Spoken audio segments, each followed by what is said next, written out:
Screen actors, get excited about today's topic, monologues. They're controversial. Many teachers are emphasizing scene work and they're downplaying monologues. Scene work is extremely important, but I'm going to show you why you want to become a master of the monologue to make you a better screen actor. In this video, you're going to learn 3 big reasons for that, and stick around because the last one is going to blow your mind. It blows mine, even though I know about it and I have experience with it. I'm Louis DeBianco, and this is my channel, Screen Acting Success.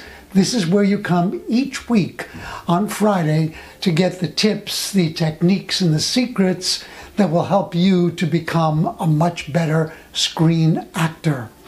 And everything that I teach here is, well, none of it is theory. This is stuff that works, stuff that I learned in the real world by actually performing in front of the camera for more than 40 years, by being a series regular on a hit series for 3 years, and for teaching these things to many different actors for as long as I've actually been acting myself in front of the camera. And if it's your first time here, definitely click subscribe and give the video a thumbs up. Okay, 3 big reasons why you will want to really master monologues. Number 1, the monologue actually can make you better at performing scenes. And you'll see why in just a moment.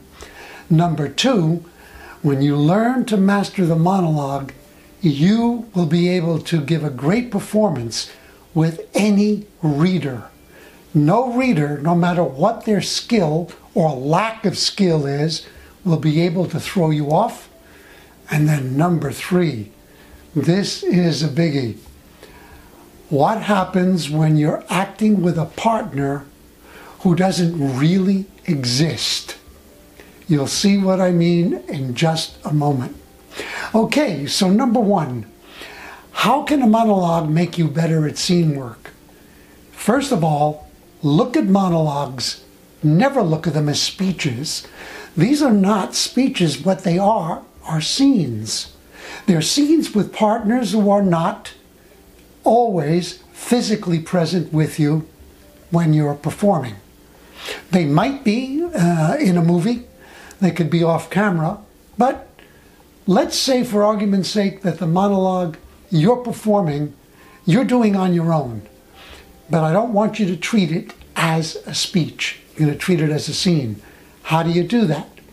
Well, one of the things to remember is that whenever you're speaking to someone, you have an intention, a reason. You're wanting to get something from that person. You're wanting to touch them, move them, influence them in some way. And how are you going to know if you're accomplishing that? By looking at them and listening to them. By seeing if your words are having an impact on them. And when you practice the monologue as a scene and you actually allow yourself to see that other person, then you're going to be strengthening your reactions and your listening skills. So here's a very small example. I'm going to take a snippet from a monologue from a movie called Easy A. And the character speaking is a young woman named Olive. And Olive is talking to a young man, and the young man's a little bit arrogant. So if you were to treat this as a speech, not as a scene, this is what it might sound like. Excuse me? No offense, Brando, but you might learn something from me. I am just suggesting that maybe these kids that we call our peers might have the right idea. Maybe Bridget isn't the hippy-dippy that she pretends to be. Okay, there was nothing wrong with that. It was conversational. It didn't feel like it was being read. But it still was you or me with the camera, just having just delivering a bit of a speech. Now, what if you added reactions to it, because you're really checking in with the guy you're talking to. Let's call him Frankie. You're talking to Frankie. Yeah, she calls him Brando, but she calls him Brando sarcastically. So it might look like this. First of all, at the beginning, you wouldn't just start talking, because Frankie Brando has just said something. So it might look like this. Excuse me? No offense, Brando, but maybe you can learn something from me. I'm just suggesting that these kids that we call our peers might have the right idea.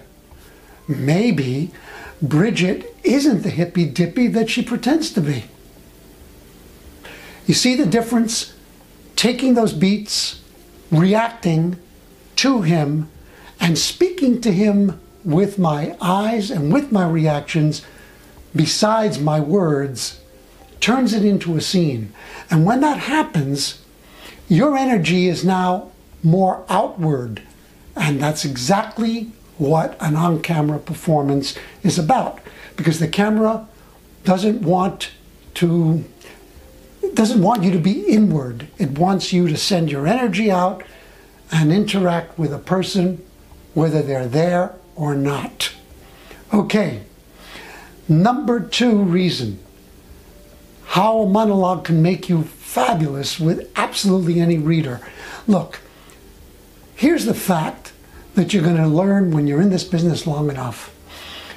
You are not very often going to have readers who give you what you want. I've mentioned in other videos that when I used to teach, and I had a lot of beginning actors, they used to come to me frustrated and say, you know what, I blew an audition. I'd say, why? Well, because the reader was no good. And I'd say, that's not a reason. You can never blame the reader. In fact, I know that many casting directors instruct their readers to give, not a totally monotone, but a kind of neutral read, which means that you're not getting everything that you would want to get emotionally from the other person. But you have to be there as if they're giving you everything emotionally that the scene requires. The other situation is that you might be working with an actor who isn't all that good. Or, and this will happen to you if you work long enough. You're going to be in a scene when, for some reason or other, your scene partner is not going to be available. And maybe, let's say it's a scene that you're doing on a telephone. So you have to see and hear the person on the other end of the phone, but the lines will probably be read to you by a script assistant.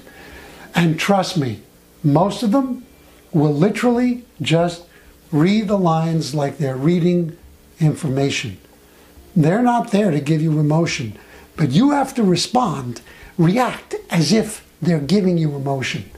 So when you practice monologues and you really get good at them, you're going to be used to bringing your full reaction no matter what you're getting or not getting from the other person. And now the biggie. I love this one. Acting with a partner who isn't really there. This is when your partner is a green screen. And trust me, this is becoming more and more prevalent today. You've got to be ready for it.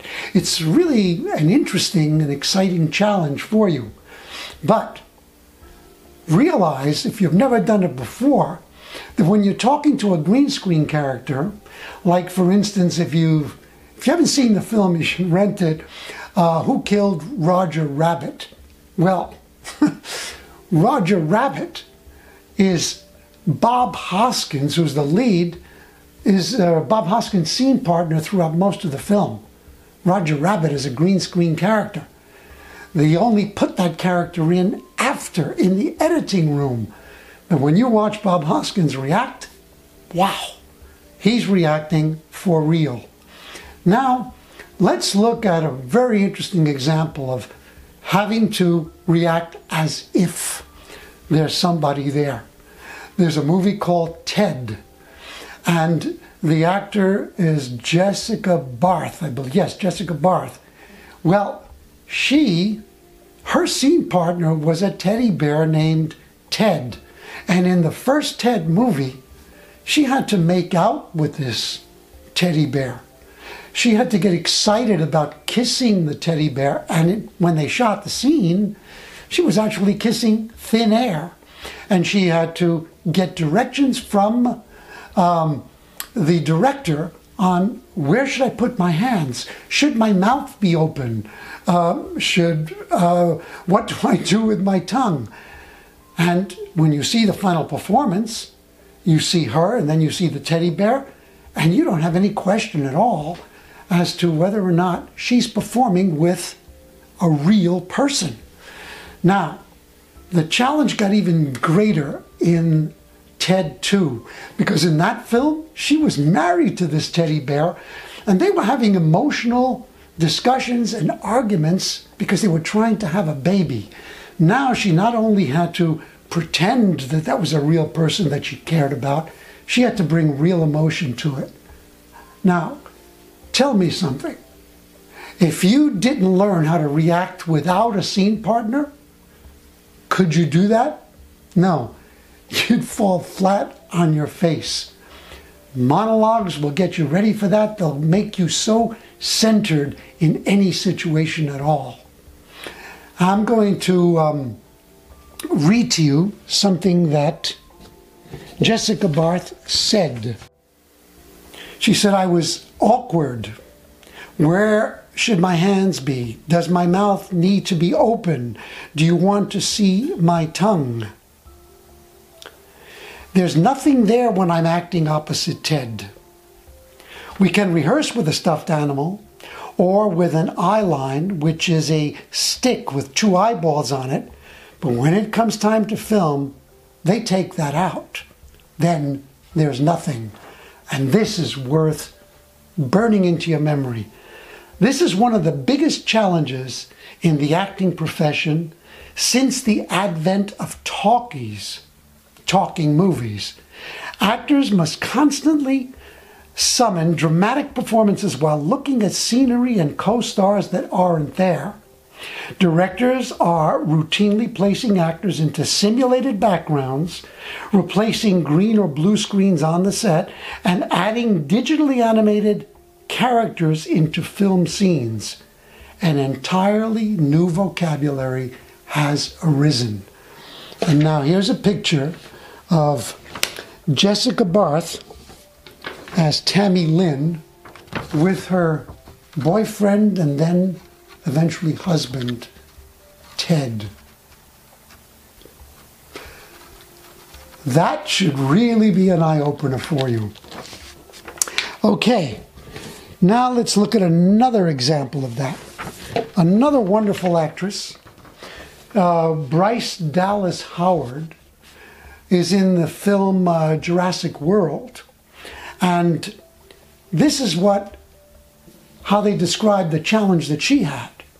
Balancing the emotion you're trying to convey while making sure you're looking in the right direction as the dinosaur is charging at you.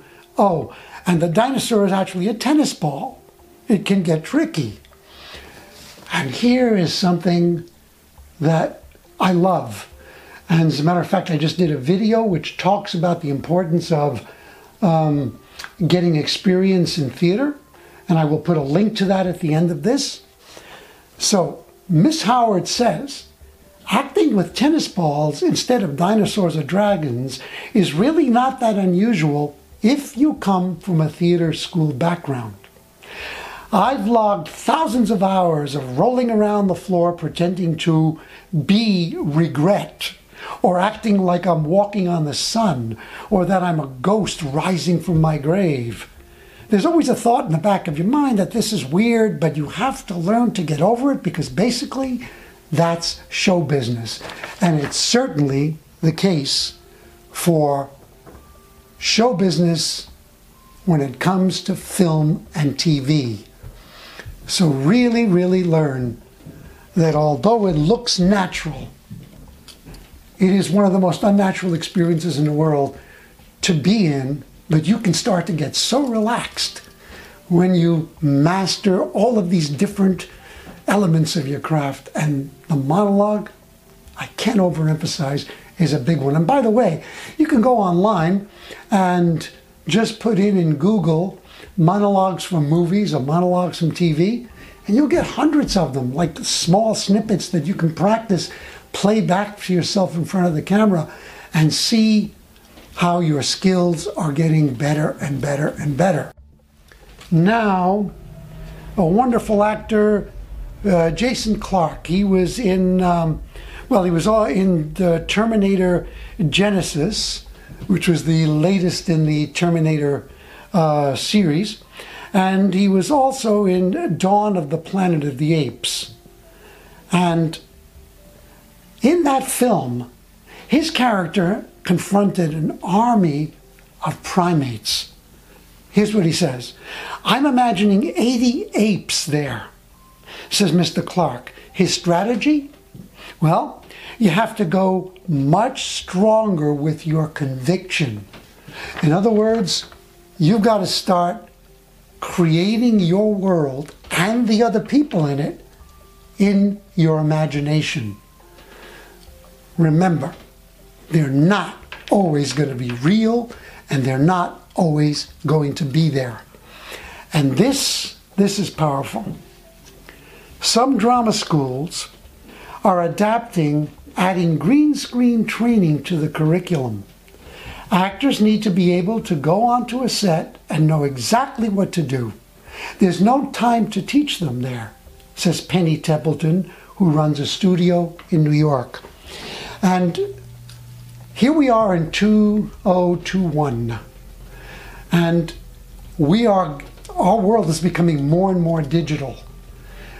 The kinds of films that are going to be popular and the ones that you will be required to deliver the goods in are often going to involve all sorts of dazzling special effects and a lot of green screen. So that digital reality, which may not have been as prevalent 10 years ago, is the present, and it's definitely going to be the future. So strengthen your skills, learn everything, certainly master the monologue. I'm putting a link in the description below to the article where I got a lot of this information, and there's some marvelous photographs there to really drive home this lesson to you. And I really, really encourage you to read it. Also, here are a few more images, which I've taken from the article, that are scenes from films where the actors, when you saw them on screen, were delivering full out emotionally. And you could have sworn that they were reacting to other real people there with them, but no. Look at what it looks like when the green screen artificiality is revealed. This one is from Avatar, and we see Samuel Jackson and Scarlett Johansson, and look at that set. They're looking out of the aircraft, but hey, they're interacting with things in their imagination. The next one is Tom Cruise, and that is from, I forgot the title of the film. But anyway, it's Tom Cruise in one of his more recent films. Again, he's looking straight at the camera. It's a totally artificial setup, but he's speaking and interacting with someone as if they are really, really there. And then the final one is Daniel Radcliffe, and that is a scene from one of the Harry Potter movies. You literally see him with a green screen behind them, and there's no one else there, but see the movie and you go, wow, he's really talking to those people. Yep, he really, really is. So, as a reminder, I'm putting the link to another video which will come up. It'll be, you can click on it on the screen. I'll also put a link below to another training that I did where you're going to learn about things that you should be doing, even if you're not a beginning actor, to strengthen your skills. Things that maybe a lot of actors are getting lazy about and they're just overlooking. But that won't be you.